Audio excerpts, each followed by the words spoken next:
I've heard this song in so long. Where did we find this? It's just Stop what you're doing, because it's time for the Afternoons with Josh and Ken. If Ted Lasso can come back, so can we. This is your silly look at a serious world. Man, we did have some friggin'. Did I usually say something here? Yeah, you say it doesn't matter when you listen. It's always the afternoons. It doesn't matter when you listen, Ken. It's always the afternoons. Hey, everybody. After 5 years, only 5 years, we're back, baby. We're back. And Josh, this is music I purchased from a generic licensed music site. I mean, I can't believe it's been 5 years. Mm-hmm. What I did today was I couldn't remember how that intro went, and clearly both of us don't. Yeah, correct. So I had to go back on your channel, which was the old GPA channel, and then went back to Josh McCougar Show. The last stream was like 4 years ago, but really it was on the cusp of 5, and the main run ended 5 years ago. Oh my God. I mean, Rosie, I guess our last one was it was virtual, or was it in person? We had maybe one that was virtual. You were up where you are now, but on the patio. Okay. On the deck, and we were trying to broadcast. Yeah. Other than that, it was in the GPA studios, man, which are, by the way, for rent still. Get the fuck out of here. Elliot and Ricky moved out of them. I mean, I would imagine they would have left. You know what I mean? I don't. Yes. Wonder when they did leave. God, I haven't thought about Elliot and Ricky in forever. Dude, when I got out, I got pretty much out. I think there was a level of, I went to Fan Controlled and it was good. And then that was a whole thing. And it sucks what happened, but it is what it is. Like a lot of startups can tend to raise a lot of money and then burn through it really easily when nobody's like checking spending. Right. And then, I was like, all the things that happened in my life, tragedy be told. And then I got a job. I got out of entertainment altogether. And, you get into family life. Dude, I'm telling you, it is crazy. What? When you've lived in LA forever. Okay. You've been here how long were you in LA? 20 years? No, 15, 16, 07, left in 22. So yeah, 15 years. Okay. Wow. Okay. You don't realize, like, when you get out of LA, how few people legitimately care about entertainment. Like, yes. Nobody cares. Right? Nobody gives a shit. And I will say this. Like, nobody cares. I was like, what kind of TV you're watching? I don't really watch much. I'm like, oh, okay. And then it's like, what's your favorite movie? Man, I haven't watched a movie in forever. I don't know. That's all my buddy. And, I live in a very golf centric community in Monterey, in the Monterey Peninsula, right? Like everybody plays golf. So we don't talk about like work stuff. Everybody I know is just like in some form of some sales, basically. You know what I mean? This is, I don't know. See, just today, Josh, my therapist and she's like, next week, I want you to tell me what your identity is and your personality outside of anything work related. And I'm like, I don't know. Like, all I do is work. Like I use the microphone to talk to the world. Otherwise I'm like, I like cheese Danishes. Like, I don't know what to tell. They are good. A lot of, so this is how much, so what do you talk with the dads when you're out there on the golf course? What do you talk about? Everybody, you talk about golf. You talk about like drinking. You talk about golf while golfing. Golf while golfing. You drink a little bit. You talk about how your wife is annoyed that you're golfing. You talk about the dudes at school that you don't like, the dudes at school that you do like. I might have told a little 5-year-old to watch his hands around Rosie the other day at the pool. He's like, "I'm going to marry Rosie." I'm like, hey, let's talk it out. All right, pal. Like his mom was like, "What?" Back away, man. You can take the kid out of Pittsburgh, but you can't really take the Pittsburgh out of the kid. Okay. Yinzer. And when some little punk is like, "Hey, hi, I'm going to marry Rosie. I was like, oh yeah, good luck, dude. Yeah, sure. That's her choice. Yeah, that's her choice. Mm-hmm. Yeah. Oh, you're gonna marry my daughter? Yeah. Yes, exactly. Yeah. What a wonderful girl, Dad. PJ Campbell in the chat. PJ Campbell. This is how much life has changed. PJ Campbell, now a bartender in Tucson. He's not writing movie trivia here. And I bet he probably has the same thing in Tucson. He's probably like, hey, you guys watching TV? And everyone's like, no, it's hot. It's really hot today. Josh, I have an ice pack. As if I'm trying to warm by now. Make a baby. You know what I mean? Where I got the ice pack down low where it's like, I gotta go. Time to do this. It's cooling me down. Yeah. How about this chat here from Thad? To be fair, Josh was talking our ears off about golf every day when he lived in LA. So yeah, there's the flip. Where's the flip? That's true. You know? That's true. By the way, we should probably talk about. So we're back. We don't know to which level. I'm overloaded. This Wednesday is the only day I don't appear on camera, and I was like, sure, let's do this Wednesday. So I now appear on camera 7 days a week. But for me, and I want to hear your view while you're back, Josh. For me, I was like, it's time to just laugh with my buddy Josh in front of microphones. The world is serious. The world got serious. This show is always a silly look at a serious world, but I work in politics, on culture, faith, and politics. I talk about serious things, and it's not that we won't talk about it here, as always. But I was just like, I miss doing this with my buddy. So that was my first step point, to reach out to you. And it's not like we haven't talked in Actually, that would be great if this is the first time we talked in 5 years. How you been? How you been? You know what's funny is like when you leave, and because I loved living in LA. I miss portions of LA. I will say, moving up here, my mental health, traffic wise, is unbelievable, Ken. Like I can get in the car and be like, I'm not going to hit traffic.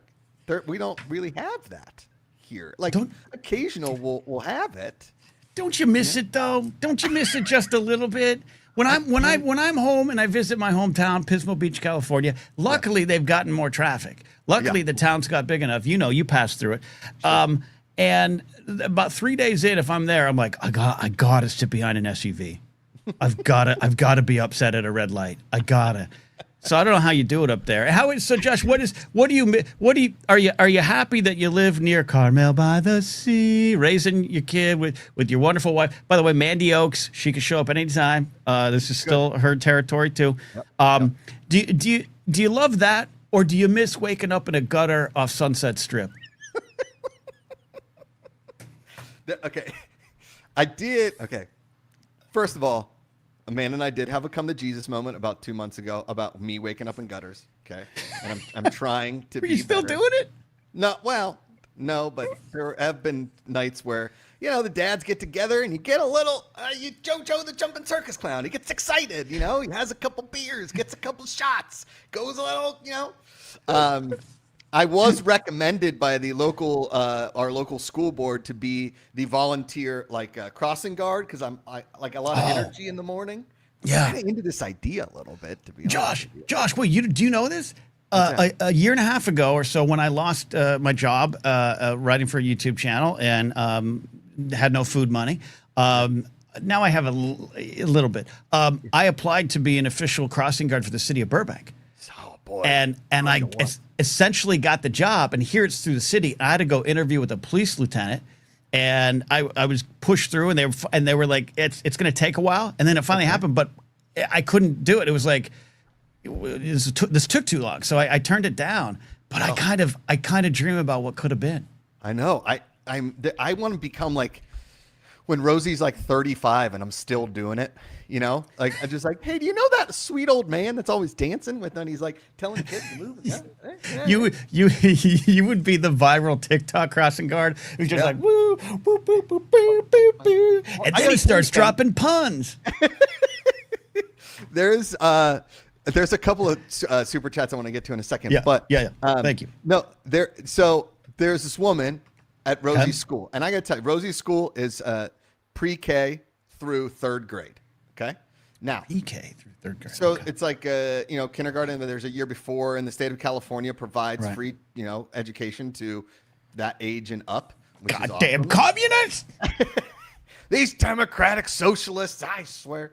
But she has a big speaker out there, and she plays music as the kids come in, and she's out there dancing, and like the first day of drop-offs, just like that. I'm starting to sweat now, baby. It is hot Yes, in this down here studio. And so, dude, she plays incredible music. Incredible music. The first day of drop-off, Ken, no joke. First day of drop-off, Journey, Stone, and Love came on. I was like, what is going on? Stop it. It broke my brain. I went up to her. I was like, hey, it's my first day here at school. My daughter just started TK. I got to tell you, your music selection is off the charts good. And it's always like the other day she was playing some like hair metal, like Night Ranger. I was like, is this Night to Ranger? kids? To kids? To kids. Just getting them psyched up for school. What if you're a parent that doesn't know and your 5-year-old comes home and is like, Daddy, what? Here I go again on my own. She plays that all the time. No. She plays it all the time. No. That is always on. White Snake. Yeah, she play. Dude, I'm telling you, it is classic rock. Jefferson Starship. Then she goes in the yacht rock. She'll play George Michael. She plays some Beatles. I mean, she runs the gamut. Now, I will say, Ken, she has an assistant this year, and I feel bad for this woman. Okay. She just doesn't get it. She's not playing the right music. She's not playing the stuff that is gonna. I love this episode of this TV show. Yes, it's. I don't know. I don't know how to go up and tell her like, hey, listen, just take. I can't. I don't want to say the people's names because you know what I mean. Sure. Take her playlist and just play that. That's all you need. That's all you need to do. You don't need. And I'm dancing. One of the dads was. I saw him at like this thing, and he's like, "Oh, you're the dancing dad." I was like, "Oh, that warms my heart." Do I know? Are they calling me this? Is that a thing? Because I'll take it. Yeah. You definitely should take dancing, crossing guard. You know, Rosie always comes home after school and she's like, "Dad, can we have a dance party outside?" I'm like, "Yeah, duh." See, this is and you know, you live well. You know, I was gonna say you have some neighbors because Mark Ellis and I met one of your neighbors, and survived barely to tell the tale. But you basically got countryside. You got like the Hemingway cabin. You got this beautiful. You could just dance party every evening. Steinbeck, Ken. It's not Hemingway. Steinbeck? Did I say Hemingway? Yeah, Hemingway was like a drunk who lived in the Keys, I think. I love that song. Steinbeck was a drunk who lived out here. That's a great Buffett song. He was drunk living out in the Keys, writing sad books as he please. Ooh, that's pretty good.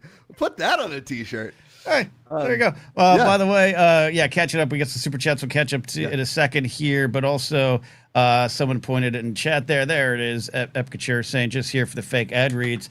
Which reminds me, today's episode of the Afternoons, the return episode, is brought to you by Year in a Barrel Over Water debt removal service. I got there, Josh. I nailed it. Are you in debt to the point where you don't know how to breathe anymore? Do you have panic attacks every time you look at your bank account? Over a Barrel Debt Removal is the company for you, Josh. If you want to, you can use the code OldGuyFatFace for 10% off your first consultation. That's OldGuyFatFace. Double chin, hidden by a beard. You could also use that as your, as your QR code, as your discount code. I haven't improv in so long. I'm dying. So either way, use no jawline beard hide for your 15% off there. Yeah. Also brought to you by Kids Sneezing on the Bus. KidsSneezingOnTheBus.com. Is your kid seen another kid sneeze on the bus? Make sure you tell people about it and don't put the kids on the bus. Are you a parent who wishes you had a healthy day again? Don't worry. That's not going to happen with Kids Sneezes on the Bus. Now in the COVID stuff. Blu-ray and Laserdisc. Kids Sneezing on the Bus. Every parent is sick. It's not even September. All right. Ken, back to the show. Yeah, and we're also, of course, brought to you by Mojito. Join Joe Flacco this week for Mojito Fantasy Football Weekend. Joe Flacco and the fine sponsors Mojito will help you pick your fantasy football team there. That's life up in Carmel by the sea. How many horses are you riding, Josh? Well, Ken, in my defense, Amanda was thrown from a horse 2 weeks ago. No major injuries that we know of, just some bumps and bruises. Thank God, because it could have been way worse. Thus, she probably should have been wearing a Ken Napzok helmet. Okay. Yes. Also, another reason why I don't ride horses. I don't Yes. do it. I don't need to do it. If I get hurt for golf, okay, let Yeah. alone hurt for helping my wife with our child or anything of that nature, or just life in general. But if riding a horse took me out of golf, I would be livid. Now, okay, Livid. Did you witness Amanda's fall? No, I was in San Diego on a work thing, and she texted me like, "Hey, I got thrown from a horse." I was like, "Whoa, whoa, whoa, whoa." What's that now? So was there any witness to it? Was there any witness to it? So our daughter. Okay. How scarring that is? Ask Rosie. Ask Rosie. Did her mom, aka Mandy Oaks, mutter through a pained, a dizzy head? Ken was right. I should have wore a helmet. Ken was right. Yes. Ken.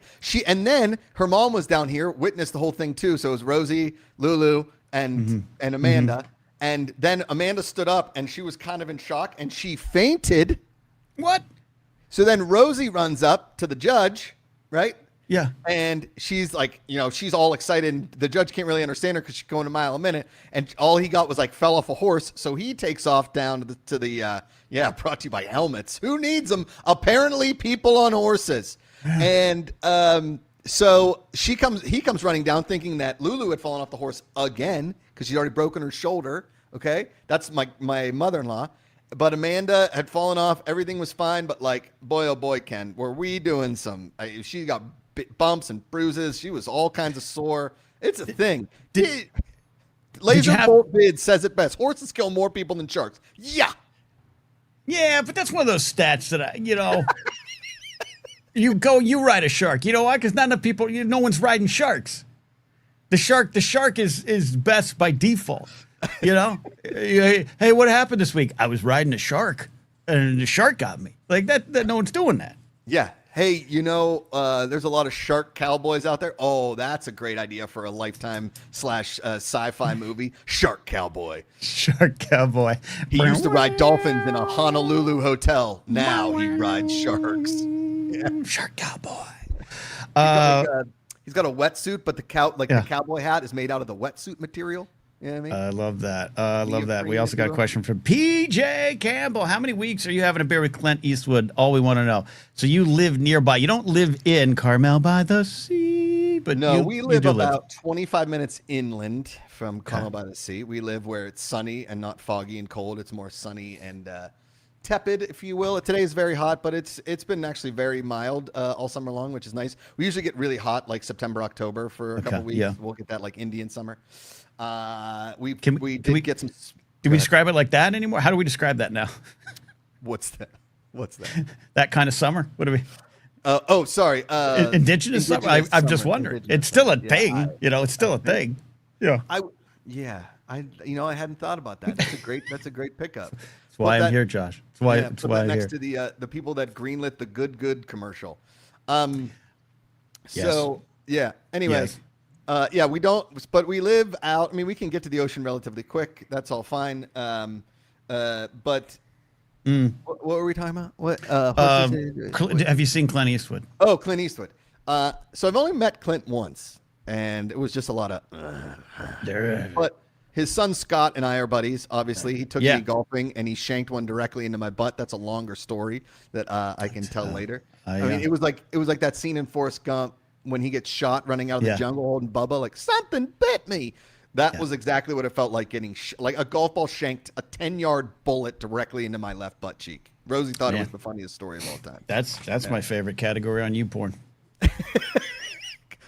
Golf ball butt bruises. Yeah. Yeah. By Scott Eastwood. Oh, by Scott Eastwood. Yeah, that makes sense. Yeah. So you hung out with Clint once and he was like, eh? He was like, eh? I mean, he's old. He's so old. He's in his late 90s now, right? Yeah. I mean, he lives up in his mansion up inland of Carmel by the Sea. He doesn't live in Carmel by the Sea. He lives in an area called Tehama. He built this golf course called Tehama that Jack Nicklaus said when he saw the land, he's like, you can't build a golf course here. It'll be the most absurd golf course ever. No, there's no world in which a golf course should be here. So he built it, and then he brought Jack Nicklaus back. He's like, showed you I could build a golf course. And Jack's like, you didn't build a golf course. You bought a you bought a fun house. You built a fun house. It's the stupidest golf course on the peninsula, and it's not close. The place is ridiculous. Yeah. Okay, I love that. Should we answer some super chats? You guys got any questions for us? Now so we're streaming Oh, we started. Yeah, go ahead. What are these things? Jewels? Is this new? Yeah. They're kind of like what Twitch has. They're like little gifts. So people can send jewels. Shawnee checking in for the East Coast, saying for the cause. PJ, thank you. Just happy to see you guys together. Got nothing but love for my guys. We gotta get to Tucson and we gotta get some booze off PJ. Yeah. That he'll do that. He'll hook us up. The last time I saw him, he hooked me up with a drink, and then Mark and I Irish goodbye. Really bad. Alan Smith, he says, "Yo, Makuga, do you eat at Pizza My Heart, the best surfer pizza in the world?" It is solid pizza. We have had Pizza My Heart a few times. It no longer exists in Carmel by the Sea. It's just in the Monterey Del Monte. Okay. Like it's like a mall. It's like an outdoor. It's like a grove, just less trains and like celebrities, basically. Okay. There is a pizza place called Pizza Heaven, I think, in Carmel by the Sea that is decent. It's not. I will say, for the amount of Italians that live up here, Ken, we don't have a lot of good pizza, and it's kind of shocking. We have a lot of very average Italian food. It's not. There's nothing like super special. Couldn't you be the Italian that changes that? I could. We've thought about, me and a buddy have talked about opening up a slice shop. But because you pay like $35 million a square foot in Carmel by the Sea, it's a little tough to open up a place. Yeah. So basically, I would just take flatbreads from Trader Joe's and be like, "Oh, isn't this good?" But you could also sell artisan pizza themed sweaters. Oh, we fit right in. Yeah, you could fit right in. Sweater. Yeah. Laserbolt says this whole week is a blast from the past. I'm seeing Motley Crue tomorrow too. I love that we are right there with an old, withered up heavy metal band, hair metal band. I was at Del Mar Racetrack last week for a work event, and we were there on Friday. And they were up in the box. It looked like it was Motley Crue, but they were all wearing Motley Crue T-shirts, and I was like, Motley Crue's not going to wear their own T-shirts, are they? I'm thinking Mick Mars, don't do that. Yeah. Are they? And it must have been just like a Motley Crue cover band that owned horses or something, or like were old hair metal dudes that made money. They might have been famous. I don't know, but they definitely weren't Motley Crue. They just looked from a distance, looked like Motley Crue. Like not the LA Guns, but like the Ventura Explosions or something. Yeah, exactly. Something like that. Addie, our resident professor of smart things, since a generous super chat, says, "Serious Q, are Timmy C's Kalshi commercials the new perfume ads that make the same amount of sense?" I don't know.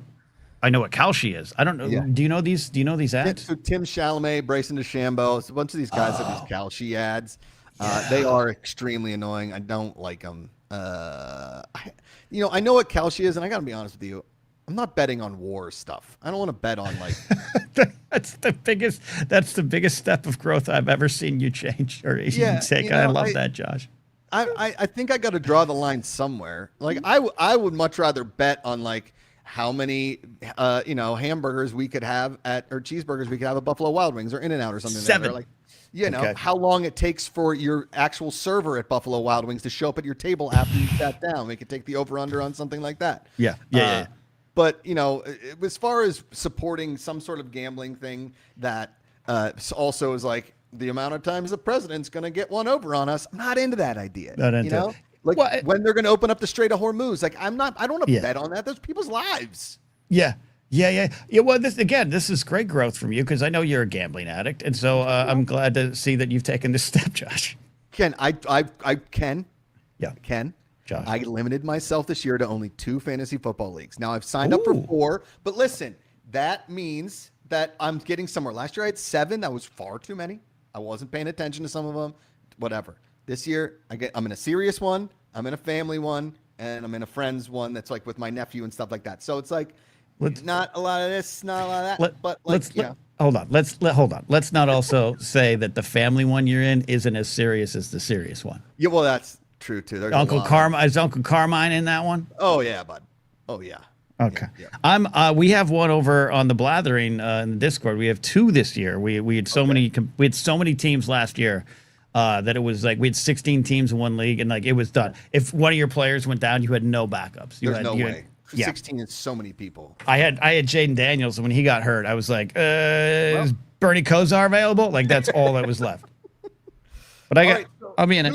Who's like the worst person in Cleveland history? Is it Deshaun Watson or is it Deshaun Watson? Speaking of Bernie Kosar, because Bernie Kosar, decent dude. I don't know. He probably did some weird stuff later in life, but And he's got some. To be clear, he's got some health issues. I think he's going through some health. I think he's struggling through some stuff. Well, No, I don't want to be a downer. I just want to saw it. Well, yeah, I mean, it's Bernie Kosar. Yeah, the guy lived in Cleveland long enough. He's going to have mental issues. Nothing can happen. Yeah. Nothing good happens in Cleveland. When my buddy got fired from the Cleveland job, I was like, you should be thanking all the lords that you prayed to that you got out of Cleveland after 6 years. Any longer.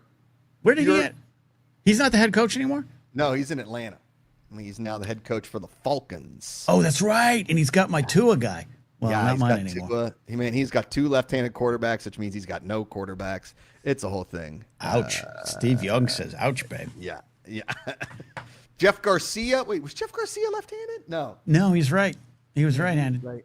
You're thinking of Michael Vick, obviously left-handed. Gus Vick, Boomer Esiason. Boomer Esiason lefty? Yeah, ironically, Boomer was a lefty, even though he's a righty. You know what I mean? Hey, talking bang, about bang, bang, bang, bang. Talking about MAGA. Yeah. Where we? Yeah, I'm sorry. Yeah, that's right. Your buddy did get fired, but then he got hired. Okay, he's doing fine. I'm going to Atlanta next weekend. You think you could let me in? Well, I don't know if they have a preseason one next week, but they do open with the Steelers, but it's in Pittsburgh.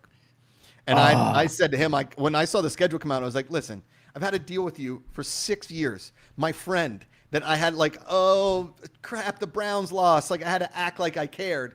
And now I think we get you out. You're in the NFC South. We don't see you that often. I don't care about Atlanta. And now we got to play you first week of the year? Is that really like that? What are we doing? What's going on? Man. It's I'm like sorry that. about that. Please tell me you've seen the SNL Tucker Carlson guy, because that's the funniest thing they've done in the whole last season. I know who it's the kid from Dropout.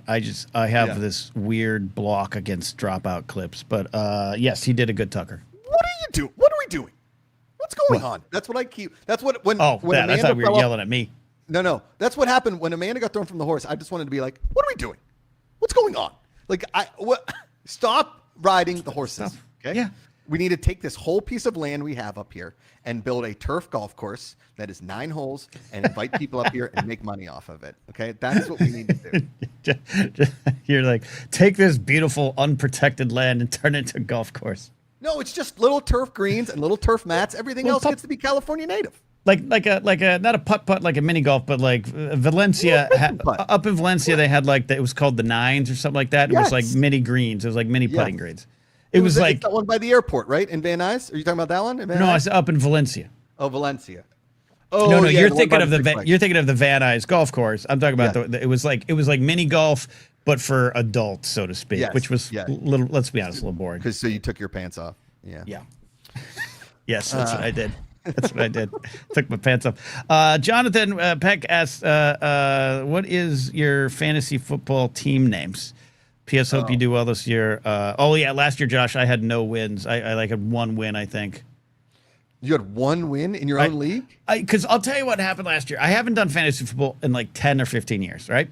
Yeah. And in fact, as you know, just got back into watching football regularly. And so last year, I was like, I'm in. And we producer Steve, he admin the league and the draft. They did a live draft.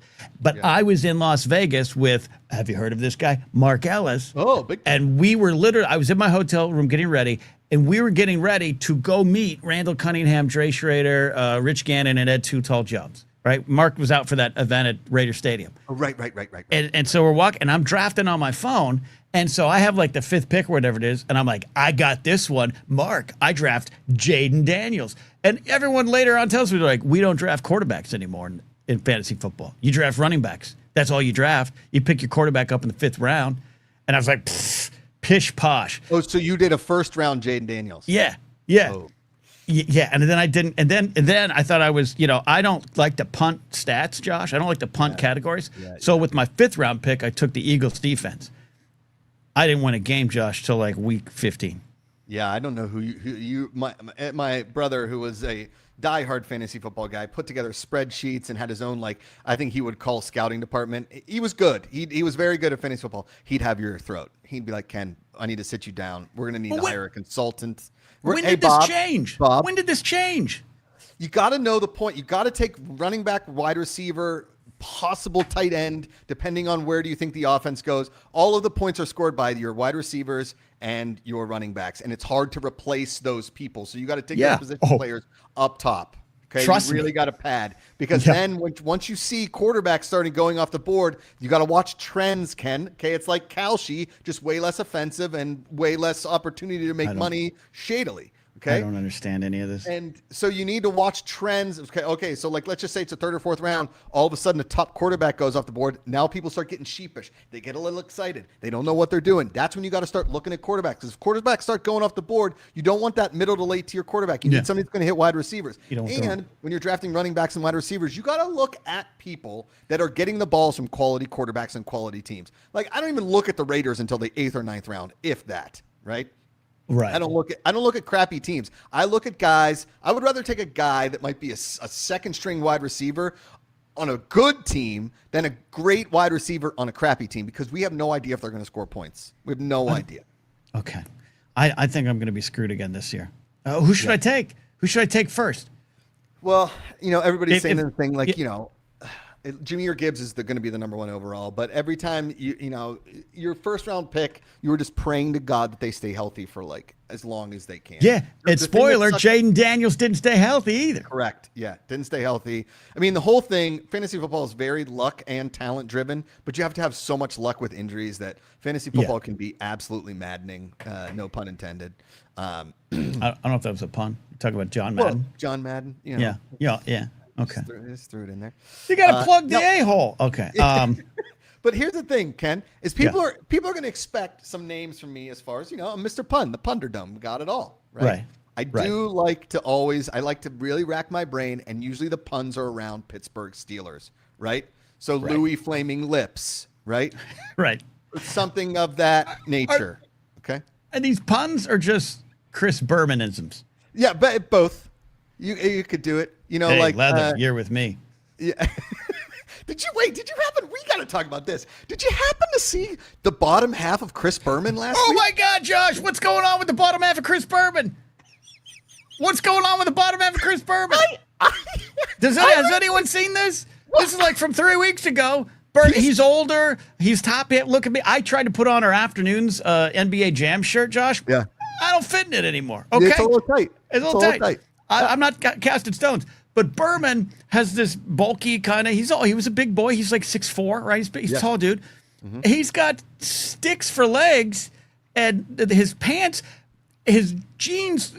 Pull up your jeans, man. Like it was really weird. I've never. He is legitimately Humpty Dumpty.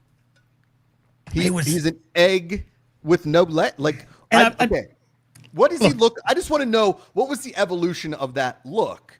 Was he always like that? Did he? Because we never see him below the waist. Ever. He was a bigger. Always bigger. He was a wider guy. He was bigger. And I get it. You get lose weight, or I don't know if he's. But I don't know of any health issue, and I'm being serious here. If there is, please let us know, because I'm not making fun. I'm not body shaming. I just saw the clip that you saw, Josh, and was like, the hell is going on? No body shaming.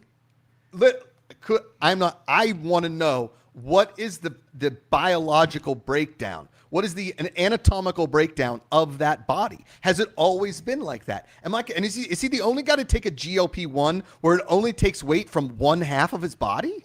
That's a GLP half. Yeah, it's GL Berman. back. Has this been like the best kept secret in the history of sports? That Chris Berman is legitimately shaped like Humpty Dumpty, like an egg with no legs. Okay. I've never seen anything like it. Okay, here, hold on here. I got to give a shout out to our buddy Kyle Harlow, 3961 legend. Bubby Brister in the Sun. That's pretty solid. That's really good. Yeah.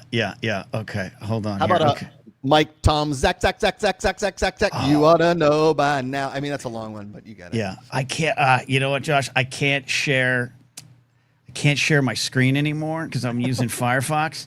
Let me try to do this here. This is a Hall of Fame weekend, and I just want people to answer. I just want people to help me figure out what's going on with this. And if you're the audio listeners, apologize. Is there any like medical professionals out there? Like, did he have a major surgery where they like had to cut out things? Because if he had like some sort of cancer or something where they had to cut out like his whole lower half, I would like, but there's got to be some sort of explanation here. Here we go.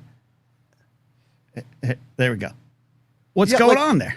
But that doesn't even give him like the whole thing about like we got to see his back when you see him from the profile. Yeah, the profile is unbelievable. Honestly, Ken, I've seen a lot of things in this world. Okay, I've been lucky enough to see a lot of weird stuff. Okay, never seen anything like that before on a human. Been around the world. Okay, don't know. I don't know how to describe that, but it was jarring. Because we all, if we're lucky, we all get to live super long lives, and we know the serious philosophy that behind that. We all embrace the days we have. I get it. But I fear now, is that what's going to happen to me? I'm gonna be like, no, because my dad's not shaped like that. And he's 77. That's true. But I think Hank Hill, at least Hank Hill. You just straight down with a little bit of punch. I don't know, man. I don't know. Regardless, Berman he's still got it. I mean, you put him on camera, he's still funny as all hell, and he's he's a little rustic. His voice is a little but there for the grace of God, go I as well. He is 5 squirrels in a trench coat, says Laser Bolt. Jonathan Peck asks, any college football talk. Why would I talk about kids auditioning for the jobs they want? Why would I talk about that? They're getting paid now. It's such a bummer. I mean, I get it. They should officially get paid. Here's the thing. Yeah, correct. I think that they should be paid. Okay? I think that they should.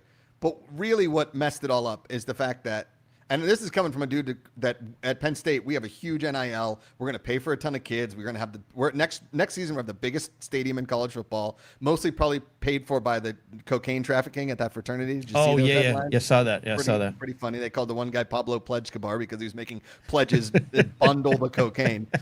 That's pretty good. Yeah. And so, but what I'm saying is they should have, if they were going to do it, all the colleges need to get together and say, hey, we're going to give everybody a salary cap because now we just took away all of the fun of college football. And it's like, well, if you can spend more money, it's now become the LA Dodgers of college football. Now, is what like if LSU doesn't win the national championship, kind of a shot. They're spending more money than anybody. Right, but all these schools, there's no system of checks and balances. And the fact that these kids can just transfer and go elsewhere, now you're talking about like they need to get contracts. There's just got to be some sort of like get a general manager, get people in place and know how to run a business, not the NCAA, who is a bunch of just idiots sitting around. Yeah, you could say it, crooks. Oh, they're crooks. Yes. Yeah. But listen, if they're getting their bodies beat up and they could have been a pro football player, but they get hurt in college and they can never do it, and they didn't get paid anything, that's sad. Okay. And the fact that they are producing all of the revenue for all of the sports. If it wasn't for men's football, none of the other sports could survive. That's simple math. That's true. Simple math. Okay? Do you know, Josh, in my senior year, me and my 2 friends for a project for our social studies class, we had to create a cause. And so we created why does the football team get more funding than the drama department? And we got to take a meeting with the principal, Mike Sears. And he was so nice because he knew it was part of the class lesson. But he politely explained, look, I like the arts too. You can see me. I'm not a football player. I probably did a little musical theater in my day. No money's coming in for the arts. I'm so sorry. I'm so sorry. The entire city comes out for the football team. I don't know what to tell you. Yeah, there's nothing we can do here, guys. It's purely a financial decision. I mean, they publish every school's athletic operating budget. You can see how much they spend and how much it costs. You can see that. That's public knowledge. Okay. What? If it's not for football, nothing else survives. Literally. Right. Men's and women's swimming are like $500K in the hole at Penn State. And you were a swimmer. And I was a swimmer. Nobody's going to those sports, right? Yeah. Men's and women's college golf. Men's and women's basketball in most schools is a non-revenue generating sport. Yeah. Yeah. It's crazy. So, anyways, Jonathan, we're not going to talk about college sports today. I'll just say this: if Penn State doesn't at least make the playoff, I'll be a little bummed back, Ken. But that's about it. I don't. Kevin's here, says he misses the older baseball announcer talks. We'll see you tomorrow night. I have the clip of Vince Scully and Joe Garagiola calling the Game 6 of the Red Sox-Mets series, the final, the Buckner thing. It's on my phone, and every once in a while it just comes up, and I just listen to the entire 3-minute clip while I'm driving, going for a walk, whatever it is. You know why, Josh? Because before the clip picks up and it's Gedman's going out to talk to Stanley. I don't know what that's about there. They got Schiraldi couldn't, and it just. No one in that stadium, not even Scully or Garagiola, could tell that history that was going to be replayed time and time again forever was about to happen. And I'm obsessed with it. Buckner. Yeah. Yep. It's you know what? So I was listening to Joe Buck. I listened to only one Barstool Sports podcast called Pardon My Take, because those guys, Big Cat and PFT are mine. It's like me and you kind of talking about sports, but they're just way more raunchy and not as nice, I think. Okay. But you and I had a similar vibe of it's always a joke. It's always a joke. Sure. Okay? Yeah. It's always. Yeah. And their sports. Unless you're talking about horses and helmets. Got to wear your helmet, Ken. Yeah. But their sports knowledge runs as deep as me, you, and Ellis just sitting around naming dudes, guys naming dudes kind of a thing, right? That's how we get ourselves turned on. It really is just get me started with the 1987 Pittsburgh Pirates lineup. And Gary Joe Buck talking about his dad, coming home from work when he was a kid and being like, Joe, did you do your homework? And he's like, it's that's fucking Jack Buck is your dad with that voice. Yeah. Joe, we'll see you tomorrow night. That's incredible. Amazing. Yeah. Is that what Amanda has to whisper in your ear? Jason Thompson, first base. Second base, Jose Chico Leaned. Shortstop, was the guy. He was Rafael Belliard. Third base. Rafael Belliard. Jeff King. Spanky LaValliere at catcher. Thank you. Speaking about funding, I wanted to talk about this. PJ has done a good job transitioning us here. PJ Campbell says, anyone else watching Ted Lasso season 4? Because damn man, this whole thing is a part of the story about men's sports funding over women's sports funding there. So I don't have a comment on that, but I do have a comment on the fact that I finally watched Ted Lasso, Josh, and both I owe you apologies, but also you owe me an apology. I'll explain. But what's your reaction to me now having seen every episode of Ted Lasso? I owe you an apology? Yeah, I'll explain. Okay. All right. I'll explain. But what's your reaction? First of all, the nice thing, one of the few things that's good about technology, right, is that you can keep in touch better with friends over long distances, right? And when I left LA, I left friends, and I miss a lot of my very close friends, you and Mark being, A1 and A1. I miss you guys very, very much. And the fact that we can still text and say stupid stuff to each other and be silly makes me very, very happy. But I have not been as happy as I was when you texted me and said, I finally started Ted Lasso, and we started going back and forth. And I was like, Amanda, he finally watched it. He did it.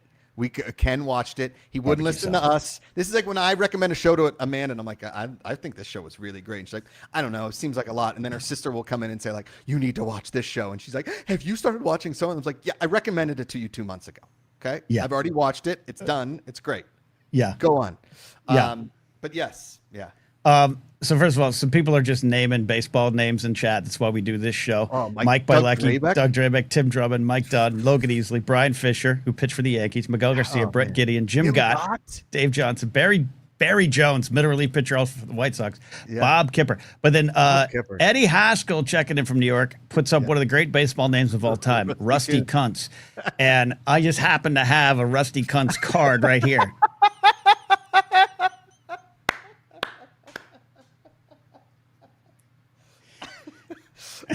Ben, I got to tell you. Okay, but hold, Josh, first of all, and may God rest his soul. Is he dead? No. I'm talking about Dick Trickle. Oh, Dick Trickle. Yeah. Dick Trickle or Rusty Kuntz in the greatest names of all time competition. Yeah. Rusty Kuntz, Dick Trickle. I mean, that's about it. I can't think unless there's a Harry Balls. There ain't nothing come close to that. Golly. So we did when I was at Fan Control, we did this. A couple fan controlled racing things where we like actually worked with a car in the series right below NASCAR. I believe it's called the Sprint. I don't know. And so I was talking to this one older driver who'd been around forever, and now he works in the pit. And I was like, "Tell me about Dick Trickle." He's like, "Dick Trickle is the only man that could smoke cigarettes around a live tank of gasoline and not catch on fire." The guy was an absolute legend. Like when other drivers would pull over and get water and be like sweating through a fire suit at 140,000 degrees, like, "Give me a heater." He's just like ripping cigs, driving cars at fast. He's just ripping heaters. I love it.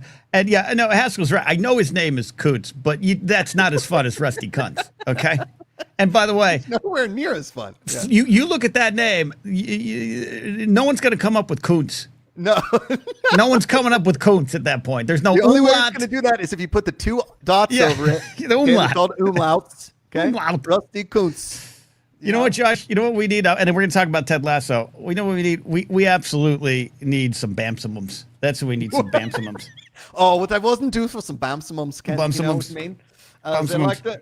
There's the candies that you always eat around with your family when you're complaining about ghosts that live in your house. You drink your Bamsamums. Live in your Talk castle. about the many decades and generations of ghosts that have come and gone from your home and the sacrifices you've made as a family, whether it was Uncle Leo or perhaps your late grandmother. We sacrifice them for the ghosts, and the ghosts then become Bamsamums, and it becomes a circle of life. You know what I mean? And they become tasty chocolate marshmallow bears. All right, so here's the thing. All right, so and I never, you know me, Josh. I don't like watching things. There's people in my chat that will pay me money, super chat me, to try to convince me to watch Deep Space Nine, and I'm not going to watch it.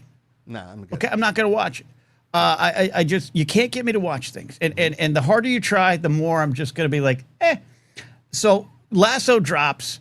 We're at GPA when this is first season of Lasso has been played, right? Mm-hmm. And it's all you would talk about. And the sales pitch is it's Jason Sudeikis. He goes to England and he's taken over a soccer football team as a manager. And I'm like, I'm out.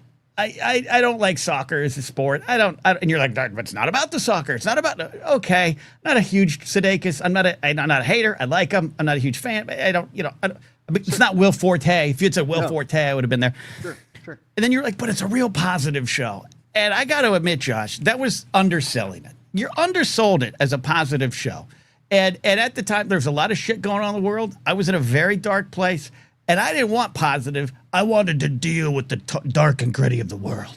Sure. I was not. And so then I started watching it because my special lady friend, Taffeta Darling, big fan of Lasso, big fan of the show Shrinking, both creative teams, similar. And so, she was so excited about season 4. I was like, I kind of want to meet her at that excitement. I want to know what that's about. That's probably something I should do, right? Sure. Seems like, she's like, let's just put on the first episode. I was hooked 30 seconds in. Told you. And it isn't just positive. It is literally a roadmap of therapy. It is literally a roadmap of healing. It's 3 seasons, not going on the 4th, but I finished all 3 seasons in like 3 weeks. And that's 32 episodes. Okay. I cried for 25 of those. And the whole time I was like, God damn it, Josh didn't tell me the truth. The truth about this show. Journey. It's an emotional journey. It's an inward look at yourself. It's an outward look at the positivity that you can bring to the world through sport, through life, through family, through friendship, through, each character having a different story arc that we've all probably lived, whether it's chasing love, being broken by a passion, being selfish, being proud, all of those things, right? I'm not crying, I'm sweating. Okay. Yeah. I'm shining. I have a fan over here that I'm pretty sure is just blowing dirty dust from the horses into my face. Yeah.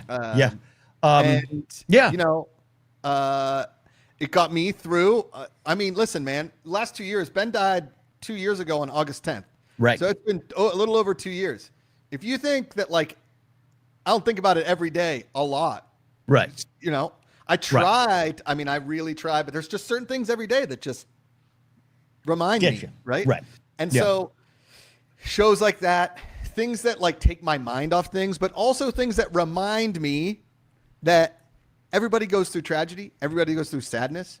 Everybody has their own personal journey of whatever this is that we are living in, whether it's a simulation, whether it's not, whether the earth is flat or not. Birds ain't real. Okay. Birds ain't real. Whether the birds are real or not, whether somebody's going to tell me again that dinosaurs were more like birds than giant reptiles. Okay. Yeah. That's true. You know, regardless of what it is. Yeah. A show like Ted Lasso is something that we can all wrap our brains around a little bit and say, let me take that one little piece. That's what I'm going to learn from that. Let me, yes. We could all be a little bit, and it doesn't have to be like Ted Lasso. Maybe it's Coach Beard. Maybe it's Rebecca. Maybe it's Keeley. Maybe it's Roy Kent. Maybe it's Jamie Tart. Yeah, you are Kent. I'm Roy Kent. Because you would think you're Lasso, but you would think that I'd be Coach Beard. But Mark Ellis is our Coach Beard. I am Roy Kent. I'm more just without the athletic skills. Oi, fuck. And every episode, here's the thing. Every episode, the characters, it's like a sitcom, right? Like, Seinfeld had the rule of no hugging at the end of every episode. And that was revolutionary for the time. And I get that. Yeah. And I love Curb Your Enthusiasm for expanding on that. Yeah. But there are sitcom tropes, right? Like, this is the episode where so-and-so has a problem and they all solve it and they hug at the end. Right. Lasso is like that. Lasso is like, here's a problem and we're going to solve it. And in that simplicity comes so much complexity, the way they approach it, and everyone ends up making the right decision. And then every character at one point gets something they need from someone else, and that's what makes me cry.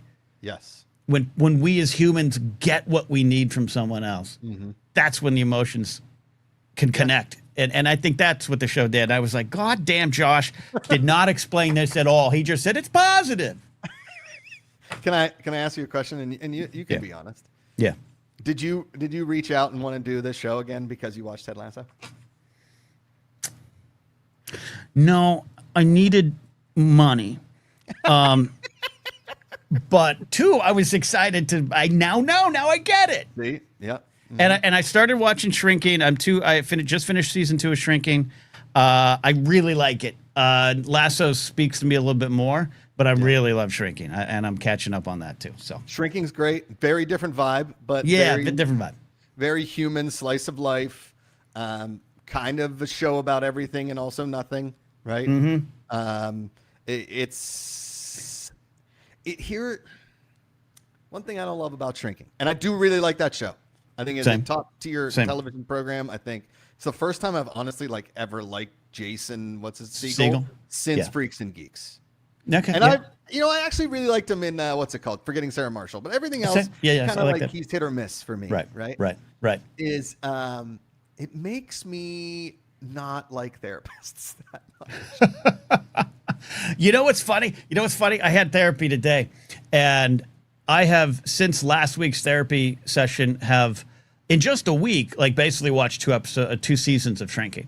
Yeah. And the first season, they're mostly 30-minute episodes, so it was easy. And today, we're in therapy. She was telling me something. She said, because I like dance. I like dance choreography. And in my head, I'm like, yeah, what else is wrong with your life?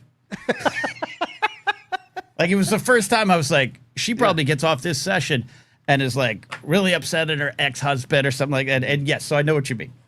And what it kind of goes back to as well?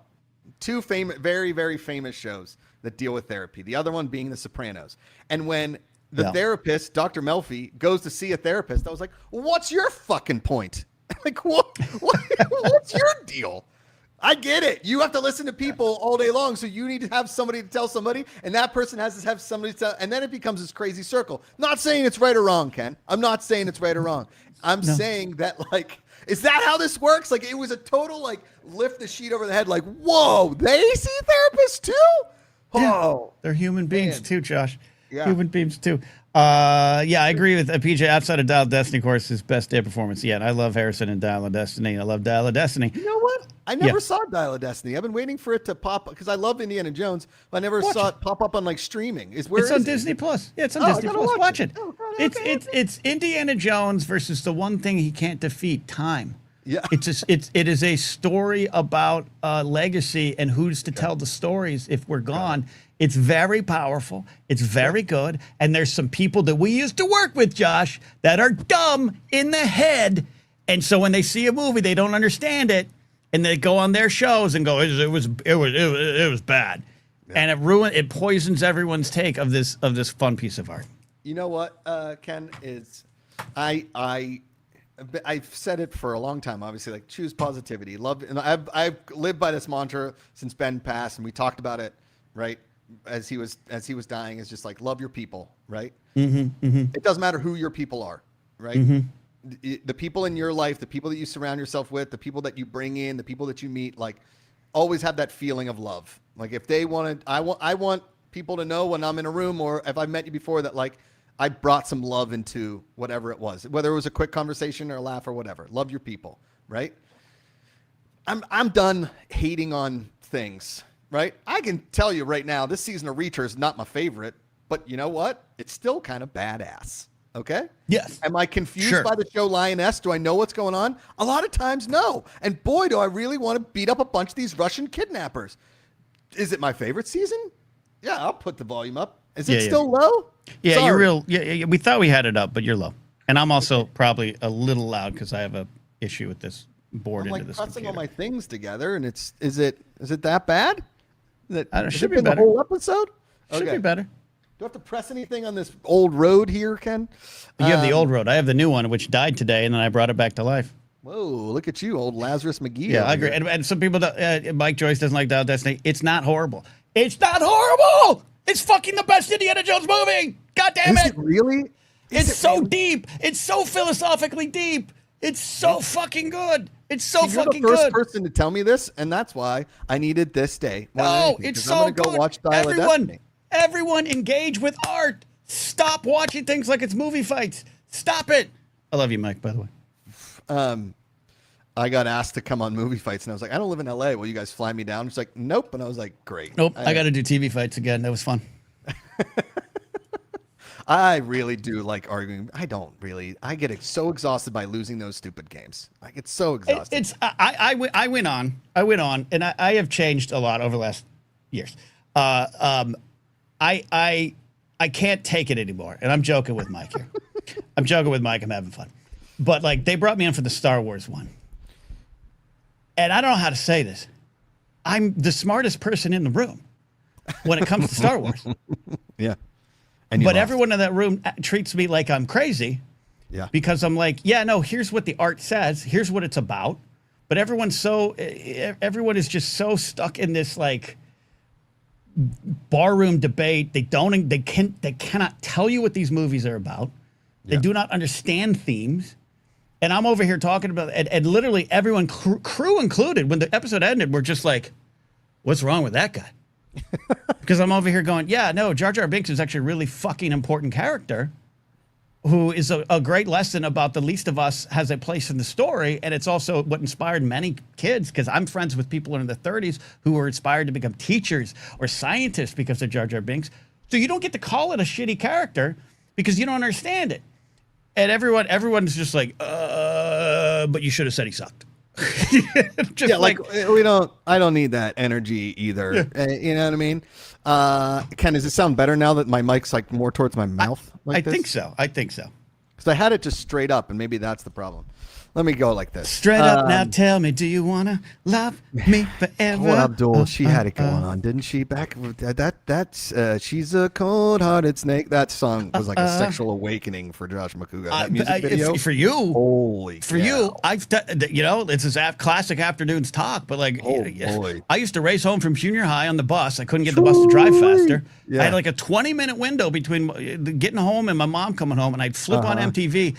And I would hope to God that Cold-Hearted Snake or Prince's Cream would be on the TV.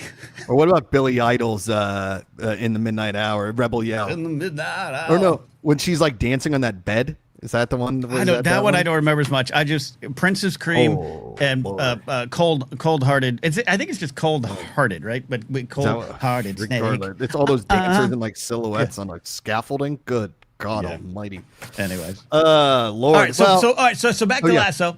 I'm with you. I love it, Josh. And by the way, I really like season 4. I know there's been some scuttlebutt that it's not as good. It's so hard to do what they did. Just look at us. It's hard to come back after 5 years. They came back after 3. Totally. To deliver something. And I thought it was genius of them in the first episode to take Higgins. By the way, full spoilers. I don't care anybody. To take Higgins to the Negro League Baseball Museum and in a endearingly clumsy way compare the two things, women's soccer to the Negro Leagues, and kind of clumsily say, yeah, they're completely different, but they're in the same kind of thing, which gave great purpose. That women weren't allowed to play soccer in England until like 1971, whatever they said in the show, and it's like, your mom was alive then, and to say, hey, this is why it's important that we're doing this show. It isn't just this let's do season 4 but with girls thing, and I thought that was great, and I really behind. And I mean, I'm in. Like, sign me up for this season. I'm totally in. Amanda and I have loved it so far. It's they got a great writing team. They have just great characters. And I will say, sometimes, right, the show can be about nothing if you have great characters, right? Yeah. Harry was great. Elaine was great. George was great. Kramer was great. Frank Costanza was great. All the ancillary characters were great, right? Yeah. Same as Ted Lasso. You have great characters in a very situational comedy adjacent program, right? And you can be obsessed with them, right? And the storyline that goes with them. The reason why you care about the story is because you care about the character, right? Yes. That's what it is. I agree with that. I agree with that. I was listening to you. I also was just talking about. I think my phone call popped up on my computer screen, and I think it overloaded my computer. But I'm still here, everybody. No, your camera did cut out for a hot second, but Yeah. That is what it is. All right. Josh, we did it. We did an hour. You have to go make dinner. What are you having for dinner tonight? Amanda's bought. I'm trying this new thing, Ken. This is something we can keep track of here on the afternoons. I was asked by a very close friend, Heather McMahon. She's a very big comedian. She does a cruise every 2 years, right? Last year, so May 2025, that would be, right? Because we're in 2026. So May 2025, we went on the cruise. And after the first 4 hours, I kind of became the de facto cruise director. Everywhere I went, I was getting people things. I was doing all the things, right? Well, this year she's asked me to come on the boat and actually perform, do stand up, host things, nice. Whatever the boat needs, whatever the people need, Josh is here for it, right? Yes. So I need to be able to fit into these suits a little bit better. I need to be able to fit into my clothes a little bit better. So hashtag it, whatever the kids do these days. I don't know what I Ikaika. I saw that. Yeah, we'll come back. Yeah, put a pin in that. My goal is jawline by January, abs by April. Now, have I started working out intensely? No, but I am more active. And this goes back to Amanda started buying these low calorie, microwavable, high protein meals that really aren't that bad. They're not that bad. Okay. Now, did I have a large tri-tip sandwich for lunch with my buddy today? Ooh. I did. With dip? Fries? With dip, tater tots, blue cheese dressing. I mean, I did the thing. Okay. But what am I going to have for dinner? Might just have half a smoothie. Right? Okay. I put night, I put together an entire cabinet for Amanda, sweated, swore, did all the things. And so, I think that was now I just see jawline by January, abs by April. Thank you, Aaron. We'll track that. Great to see you. Aaron, I know Aaron Parisian loves Reacher simply because of Alan Richton's abs. That dude is jacked. I'm not going to get Alan Richton jacked. I just need to lose about 30 pounds in the next 7 to 8 to 10 months, whatever long it's going to take me to taper. I want to lose about 10. I'm going to do about 10. Yes. Because Rio Kevin Smets is here, not the fake one. Not the fake one we knew. The fake real one. Says, dudes, this makes me so happy. Reminds me of the GPA days. So tell my whiskey glass somewhere. Please continue this love. I miss you both. We will continue that. Speaking of GPA, Ikaika says the wine hunk here just got off work. Missed technically directing you guys. We miss you too, Ikaika. Ikaika and I have, we stayed in touch. It was probably not as much recently. That's my fault. But he's doing good. New job. I think a new lady, or at least has moved on from other heartbreaks. Yes. And that includes the Oakland A's. Oh, poor guy. So we'll get Ikaika on the show. Obviously, I talked to Mark Riley when I can. He's moved from the area too, but we just chatted today. How about in the off season? My golf buddy is the third base coach for the A's. Really? Yeah. Last name's Aldretti. Mike Aldretti. Mike, what, your golf buddy's Mike Aldretti? Yeah. The former Legend. San Francisco Giant, Yeah. New York Yankee. He was on the 1996 New York Yankees World Series championship team. That Mike Aldretti. Yeah. What? Yeah. What? He's a third base coach for the A's. Yeah. He lives here. He's a legend. I'm good friends with his son too, young Mike Aldretti. Yeah. I gotta get an autograph. I'll get you something signed. He's the legend. He's the best. I mean, the last time we did this show, we mentioned Rick Rhoden, and his son Taylor was like, "Hey, listen to you guys. I'll send you some graphs from my dad, which I still have." Rick Rhoden, Pittsburgh legend. Absolutely. Best hitting pitcher in baseball, next to some guy named Ohtani. Smats have to be there. And also, man, we all kind of lost contact with Eric for a while. And Shinedown got really busy, but I've had a chance to reconnect with Eric, especially last year. Went to see Shinedown. I know he's not currently on tour. He very publicly took some time off for some mental health recovery, and he's doing better from what I understand. So the GPA team, and last year, Josh, I talked to the accountant. Bob. Robert Berman. Yeah. The legend, Bobby Berm. The legend. I wonder if he's shaped like Chris Berman. God, I hope not. Probably better. Aaron Preezing, the author, says, "Here, Josh, let me pick that name up for you." Do you know the only person that would appreciate the name Mike Aldretti is Ken Napzok? Me. It. And someone's like, "Do you have a card of him?" I might. It's possible. Let's see here. Yeah. So also, talk a little nuts and bolts as we start getting out of here. Yeah. There's no set. You know what I do have, Josh? I do have a Sid Bream. Oh, I know with you the hate Braves that guy. though, the dark years. Yeah. Look for us again soon. I am overstretched with work that doesn't pay my bills, so sometimes I have to say no to things or cut things down, and that was a lot of what my last couple years were. But I'm just loving where I am and what I have to say on the air. So I'm excited to do more things, and so that's why I did reach out to Josh, and Josh was like, "Yes, I'm lonely." I'm kidding. Yeah. A little bit. I'll be honest. I needed a little bit. I need a little kick in the butt to do some content and to talk and laugh and be with my buddy. It's life is. It can be brutal. It can be amazing. All in the same friggin' day, right? Yeah. And so I am just here because I like talking to a Mike. I like talking to my buddy. And sometimes friends need to be there for friends and do friend stuff. And then other days you just need to be there for a funny text about Ted Lasso. And that's it. And that's what it's the heart of this show. Love you, buddy. Miss you. Wish we could all be in person again. Mark and I will get up there. Please the do. last time we were together was we did comedy. Harry Potter. In the Harry Potter room, which is problematic on a lot of levels.